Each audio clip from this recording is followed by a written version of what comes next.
Clases particulares en Ávila por Miguel Fernández Collado. Hola a todos y bienvenidos al canal Futuros Sobresalientes. Hoy vamos a ver la asignatura de Cultura Clásica y, por cierto, si no estás suscrito, suscríbete, que es gratuito. También puedes unirte al canal o apoyarme en Patreon. Y si necesitas clases particulares, echa un vistazo a nuestra web, que te la dejo en la descripción.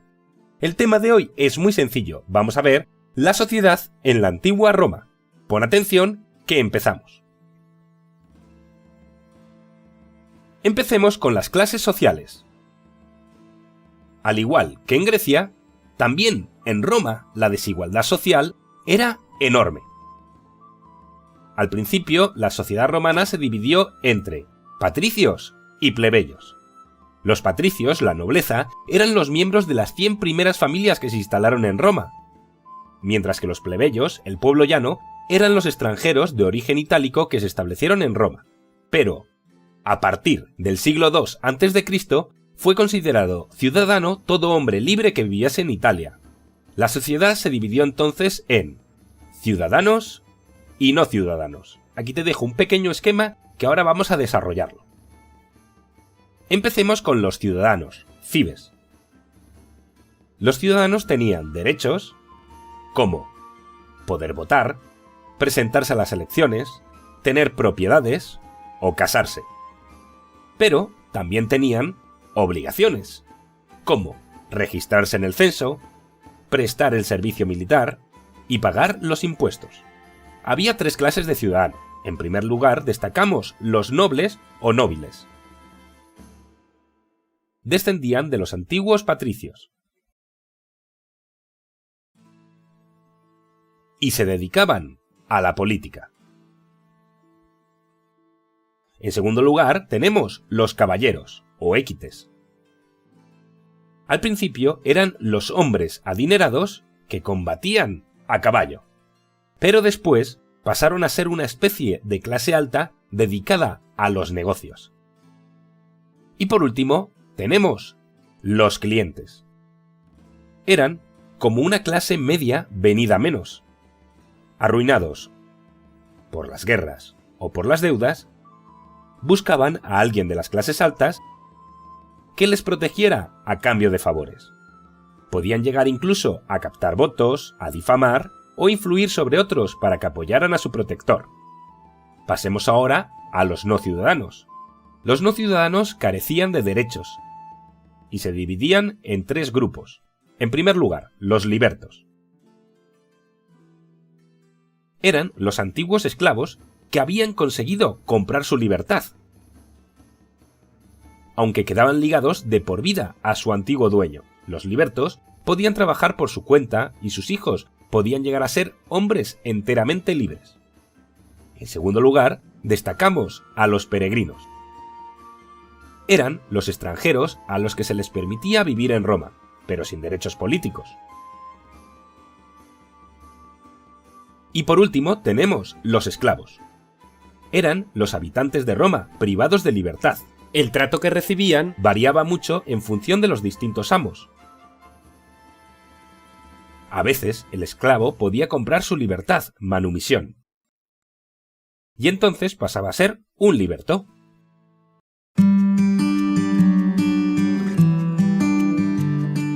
El tema de hoy es muy sencillo. Vamos a ver el gobierno de la antigua Roma.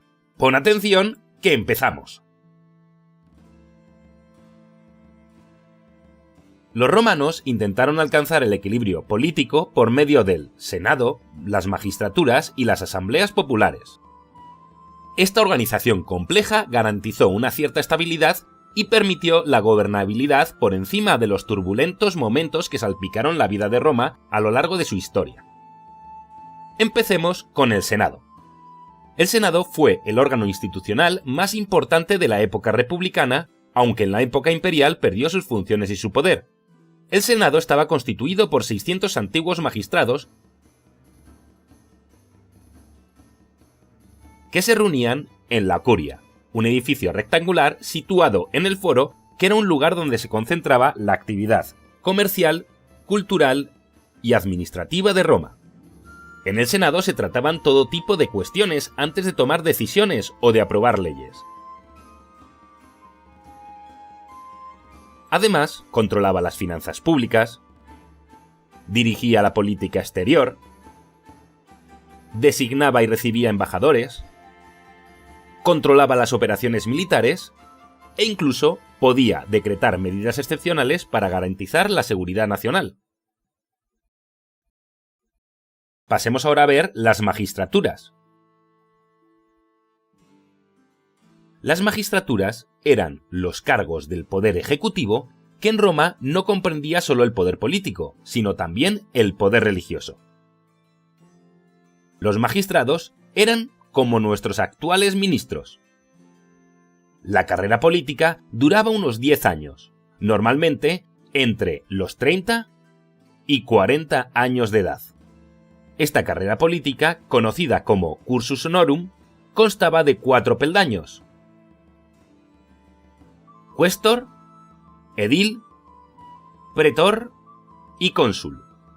No podía subirse al escalafón superior sin haber desempeñado antes un cargo de menor rango o inferior. Pasemos ahora a ver las asambleas populares, comitia. Los ciudadanos participaban en el gobierno de Roma interviniendo en las asambleas. Debe recordar que las mujeres, los extranjeros y los esclavos, al no ser ciudadanos, no podían participar en estas reuniones. Había 3 clases de asambleas. La asamblea curiada, comitia curiata. Estaba formada solo por los patricios o nobles, y era una especie de tribunal supremo. La asamblea centuriada, comitia centuriata. En ella, los ciudadanos agrupados por centenas o centurias elegían a los cónsules, censores y a los pretores. Se juzgaban las causas que comportaban la pena de muerte de ciudadanos romanos y se decidía sobre la guerra y la paz. Y por último, la asamblea tributa, comitia tributa. En esta asamblea, los plebeyos defendían sus intereses, además de elegir a los ediles, los cuestores y los tribunos militares.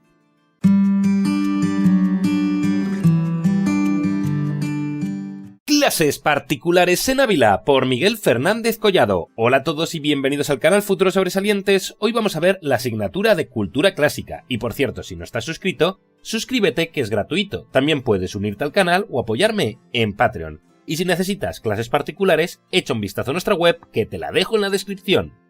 El tema de hoy es muy sencillo. Vamos a ver las instituciones para la paz, el cursus honorum. Pon atención que empezamos. Y empezamos viendo las magistraturas ordinarias, en orden ascendente. Las magistraturas romanas ordinarias eran 4. Empecemos con los cuestores. En la época imperial, los cuestores fueron 20. Pagaban al ejército, llevaban las finanzas y recaudaban los impuestos de Roma y de las provincias. Pasemos al siguiente, los ediles. Los ediles eran 4, formados por 2 plebeyos y 2 curules, y se responsabilizaban de la administración municipal. Entre sus tareas se encontraban organizar los juegos, mantener el orden público en las calles y organizar la celebración de los espectáculos. En tercer lugar encontramos a los pretores. Los pretores eran 2, encargados de administrar la justicia.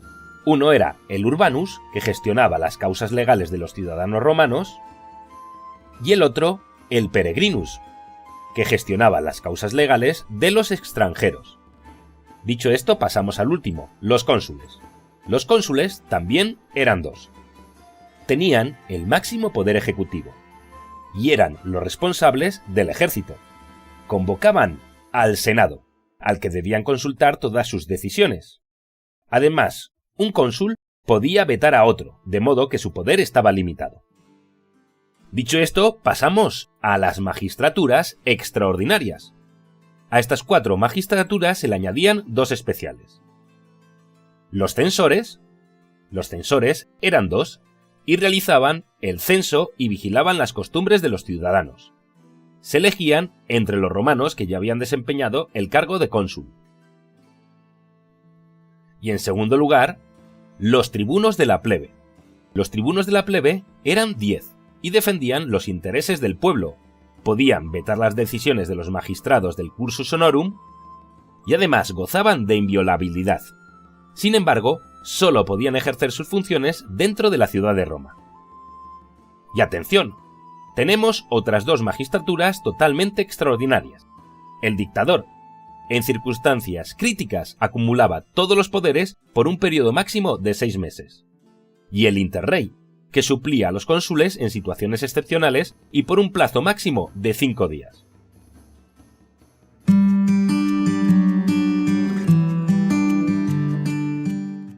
El tema de hoy es muy sencillo. Vamos a ver el ejército romano. Pon atención, que empezamos. Y en primer lugar, vamos a ver la evolución del ejército. Al inicio, el ejército romano estuvo formado por ciudadanos, que aportaban su armamento y participaban en la guerra cuando las circunstancias lo exigían, como un deber cívico más.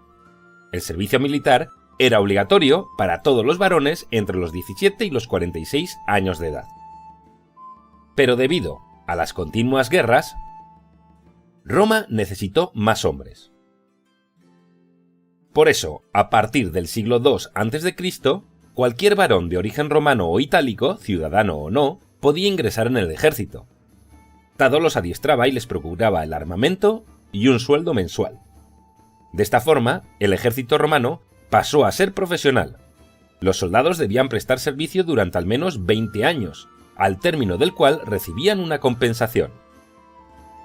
Pasemos ahora a ver la composición de las tropas. El ejército romano se organizaba en legiones, que se componían de dos tipos de tropas, la infantería y la caballería. A estas se sumaban las tropas auxiliares y las aliadas. Cada legión tenía 6.000 legionarios, que se organizaban en grupos de 100 hombres denominados centurias. Estas, a su vez, formaban manípulos, que estaban formadas por 160 soldados, y las cohortes, que estaban formados por 3 manípulos, es decir, por 480 soldados. Los legionarios, por ser ciudadanos romanos, recibían una paga diaria y parte del botín que se obtuviera tras una victoria. No así las tropas auxiliares y aliadas, que al carecer de la ciudadanía recibían solo su razón diaria de alimento. La graduación de los mandos romanos. La jerarquía militar romana era la siguiente. Sobre las centurias mandaba el centurión, y sobre los centuriones, los tribunos militares. Sobre la caballería mandaba el decurión, y sobre este, el prefecto. Por encima de los tribunos militares y los prefectos estaba el cónsul, y en época imperial, el emperador, que era el general en jefe del ejército. Y por último, vamos a ver la estrategia militar. La vida del soldado era dura y disciplinada. Quien no cumpliera el reglamento era castigado con la privación del sueldo, la degradación, la flagelación o incluso la pena de muerte. Por el contrario, el comportamiento destacado era premiado con menciones honoríficas y medallas, y si se ocupaba un alto cargo, con la entrada triunfal en Roma en un gran desfile. Los romanos destacaron por sus tácticas de ataque, utilizando para ello artilugios y máquinas de guerra como las torres de madera, las ballestas, catapultas o arietes. Una táctica de ataque empleada por el asedio de las ciudades era la testudo, tortuga en latín, por la que los soldados avanzaban de forma compacta cubriéndose unos a otros, solapando sus escudos y dando la sensación de ser cada uno de ellos una escama del caparazón de una tortuga. Vamos ahora a ver la estructura genérica de un campamento romano. Tenemos las torres de vigilancia, el cuartel general, la puerta decumana, la puerta pretoriana, los barracones de la tropa y el pretorio, que eran las estancias del comandante. Además destacamos el armamento de un legionario romano. que principalmente era un casco, galea, coraza, lorica, espada corta, gladius, y lanzas, una pequeña que se llamaba pilum y una más grande que se llamaba asta. Y por último, el escudo, o scutum.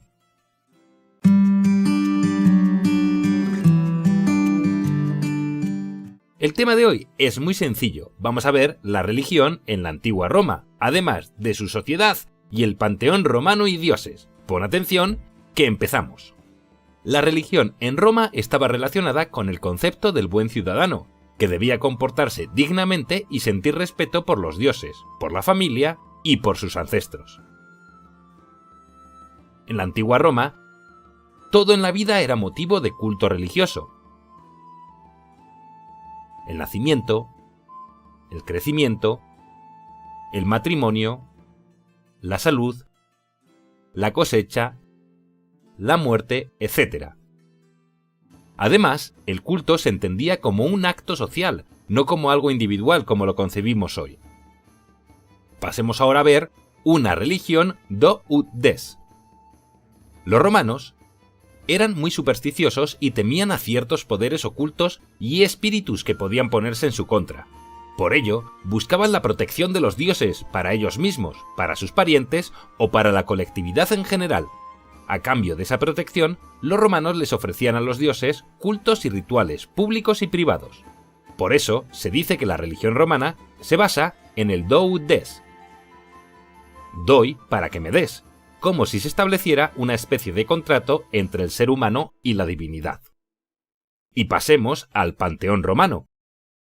Al inicio de su historia, los romanos tenían sus propias divinidades genuinamente romanas,